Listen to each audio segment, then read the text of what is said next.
Another day of protests are due to be held in South Korea following the impeachment of President Park Geun-hye.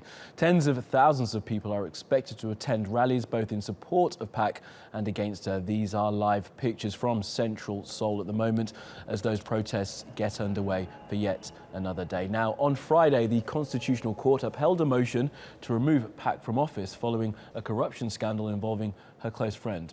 Now, Park is the country's first democratically elected leader to be forced out.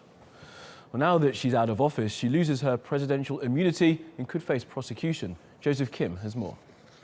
Prosecutors have hinted at the fact that they could bring her in and also try her in the criminal court, especially because of her links to the massive corruption scandal. But there hasn't been any official announcement yet as to whether that will be proceeded. However, as of now, Park Geun-hye still has not left the presidential office on Friday, and it was announced by other representatives of hers that said that she wouldn't be leaving on Saturday as well, citing some personal matters. But it doesn't mean that the impeachment process won't go through or that it won't be upheld. And this means that South Korea will have to elect a new president within 60 days or 2 months. And currently right now, a liberal candidate, Moon Jae-in, is leading the polls. And part of the reason is because a conservative government has been within South Korea for the past decade. And including this scandal, there's been a lot of turbulence in terms of local politics here.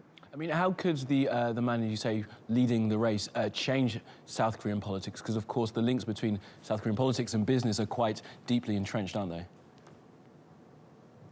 Yes, the collusion between big businesses and South Korean politics has been a big issue in this massive corruption scandal. But because conservative rule has been in power for the past 10 years, they believe that a liberal candidate can come in and perhaps create market reforms within South Korea. And this way, the collusion no longer exists. This is one of the platforms that Moon Jae-in, the liberal candidate, is running by, which is one of the reasons that he has such a strong lead over all his other opponents. And he also is the one that faced Park Geun-hye in the 2012 elections. And this was some of the arguments that he had against her. So it does seem that, especially with UN Secretary Ban Ki-moon falling out of the race, that he could be the favorite to win. And Joseph, are we expecting more protests today? And what are police trying to do to make sure they don't turn violent? Because, of course, 2 people lost their lives during the demonstrations yesterday.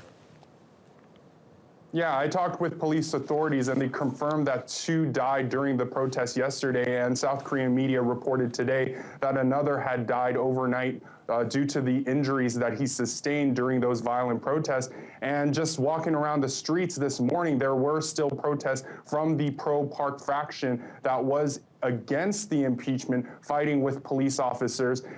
Just outside right now, we also hear the pro-impeachment faction starting their protests as they are getting ready to hold another massive candlelight vigil.